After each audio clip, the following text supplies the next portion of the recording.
Students, in this class we are going to learn preparation of statement of affairs by liquidator. Look at the problem. This is the first problem. We are dealing with the preparation of statement of affairs. Sum number 1. The following balances are extracted from the books of Sun Limited on that date. Liabilities and assets. Liability side, capital 24,000 equity shares of rupees 5 each. Reserve for bad debts, debentures, bank overdraft, liability for purchase.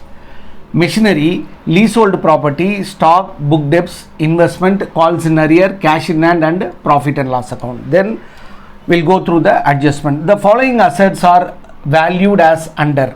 Machinery 90,000, leasehold property 1,09,000, investment 6,000, stock 3,000. Bad debts are rupees 3,000 and the provision for bad and doubtful debts are rupees 6,000, of which estimated to realize 3,000 rupees. The bank overdraft is secured. This is very, very important. The bank overdraft is secured. The bank overdraft is secured by deposit of title of deeds of leasehold property. Once again, I am repeating, the bank overdraft secured by deposit of title deeds of leasehold property, which means the company created fixed charge on leasehold properties. Okay. Preferential creditor are rupees 1,500, outstanding telephone rent rupees 120. Prepare statement of affairs. Okay. The heading is statement of affairs of Sun Limited as on date not given. First, we'll take assets. Assets are not specifically pledged. We'll take all asset except fixed charge asset. We'll take all asset except fixed charge asset. So we should leave leasehold property. We can take other assets. So assets are not specifically pledged, which is list A. Which is list A. Okay. Now I am going to take the realized value of the all assets except leasehold property, because in leasehold property, on leasehold property company created fixed charge. Okay. Machinery realized 90,000. Machinery realized 90,000.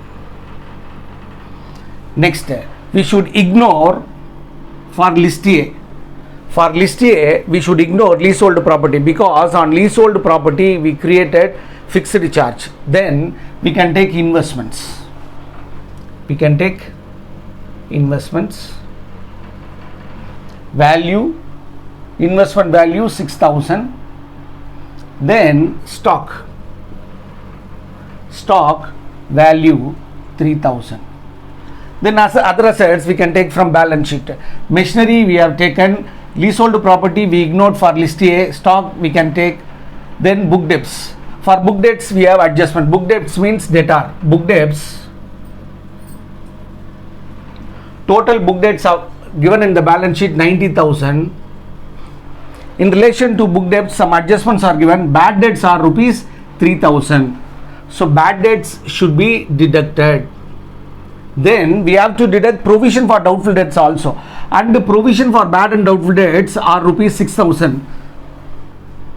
That is also we should deduct, and of which estimated to realize how much? 3,000. That we should add. Once again, students, total debt are 90,000, of which 3,000 are bad. We have to deduct. 6,000 rupees are provision for doubtful debts, that we should deduct. Then from provision for doubtful debts we can realize 3,000, that we have to add. So what we have to do, 90,000 minus 9,000 plus 3,000, we'll get 84,000. Okay. Next step, investments already we recorded. Then calls in arrear. Calls in arrear, which is calls outstanding. Calls in arrear. Calls in arrear value 7,500. Then we have cash in hand. Cash in hand. Cash in hand. Cash in hand value 1,500. So I recorded all assets which are not specifically pledged. We'll total this. Value 90,000 plus 6,000 plus 3,000 plus 84,000 plus 7,500 plus 1,500. The total value of not specifically assets, not specifically pledged assets, total value of not specifically fixed asset, total assets considered to be 1,92,000. Then we'll take assets are specifically pledged. Assets are specifically pledged. This list B. Assets are specifically pledged coming under list B. Here we have 4 columns, namely value of securities, value of security due to secured creditor, then deficiency. If there is any deficiency ranking as unsecured creditor, then if there is any surplus we can write here. So A, value of security, B, due to secured creditor, payable to secured creditor, then C, deficiency ranking as unsecured creditor, D is surplus. Yes, here company created secured charge or specific charge on the leasehold property. So leasehold property realized value, leasehold property realized value 1,09,000. Secured by bank overdraft, secured by, so due to secured creditor, here the bank overdraft is secured creditor. So the value of leasehold property 1,09,000, amount payable to secured creditor 27,000. So balance 82,000 we should consider as surplus available on specifically pledged assets. That surplus we can use for payment of other liability also. Now the total available assets, so 1,92,000 assets, the total assets value which are not specifically pledged plus the surplus from specifically pledged assets. If we add these two, we'll get one value, that is 2,74,000. This assets, total assets available, total assets available for payment of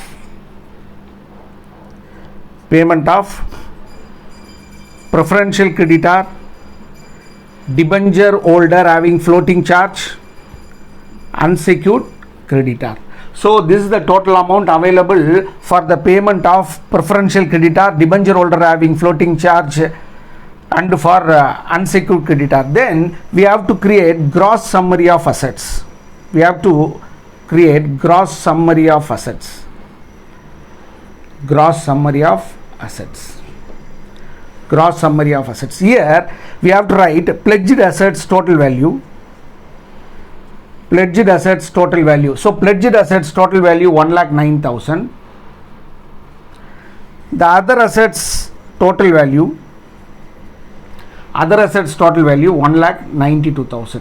So the gross summary of asset 1,09,000 plus 1,92,000. So the gross summary of asset is 3,01,000. Now we are going to make payments. We are going to make payments. Liabilities. Left hand side we will write gross. Left hand side we can write gross. In right hand side we can write net. So this is gross liability. This is net liability. First, in liability we should make payment to secured creditor. Secured creditor, list B.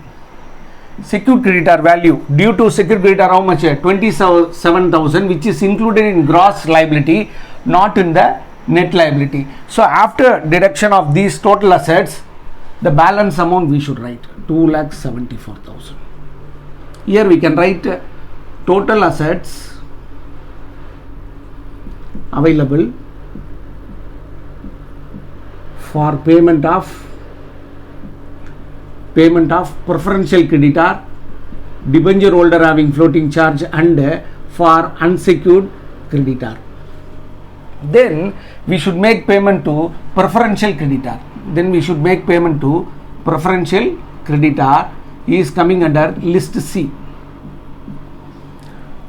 Here in adjustment, preferential creditor value how much? 1500, which is included in gross liability as well as in net liability. Then we have to deduct the 1500 from total available assets. Balance will get 2,72,500, which is the balance of asset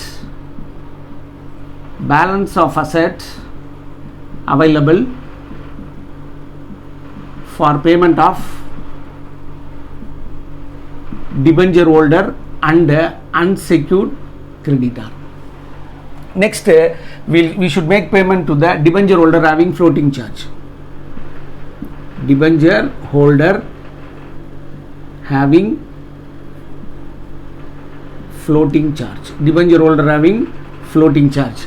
The debenture value how much? 75,000, which is included in gross liability as well as we have to deduct from balance of asset, which is list D.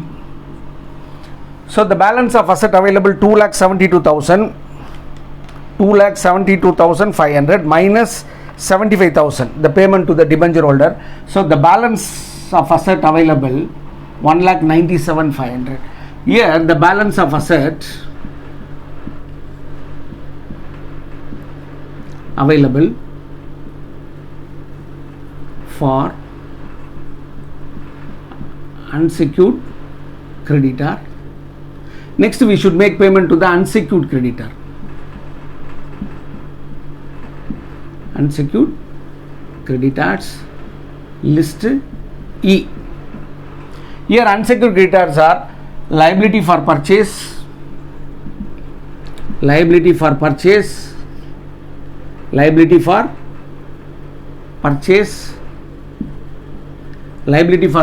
30,000 and outstanding telephone rent